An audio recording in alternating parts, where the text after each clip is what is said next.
अहो आज मी खूप आनंदी आहे, कारण आपण आपल्या मुलीला भेटायला तिच्या घरी जात आहोत ना म्हणून. अगं लवकर बॅग भर आणि बाकीची आवरावर कर भर. अहो एसटी कधी येते कुणास ठाऊक. बरेच वेळ झाला आपण इथे बसलो आहोत. हो ना, वाट बघून दमलो. अगं ते बघ एसटी आली, चल लवकर. अरे खरंच आली, चल चल. अहो बघा ना नदीला किती पाणी आले आहे. अवकाळी पाऊस झाला त्यामुळे नदी नाले भरून वाहत आहेत. होय, आता शेतीसाठी पाण्याची टंचाई भासणार नाही. आजी तुमचं बस स्टॉप आलं. बस स्टॉप वरून तुम्हाला पिंपरी चिंचवडला जाणाऱ्या बऱ्याच गाड्या तुम्हाला भेटतील. सावकाश खाली उतरा. होय धन्यवाद साहेब. सुरक्षित प्रवास आजी.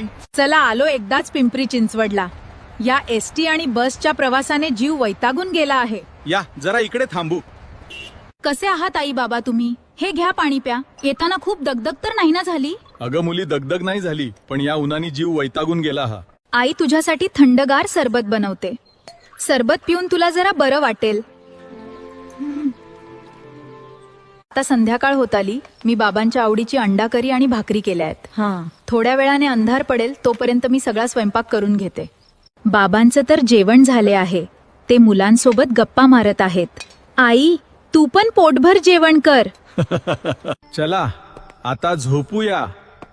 खूप थकलोय. हो मलाही आता आराम हवा.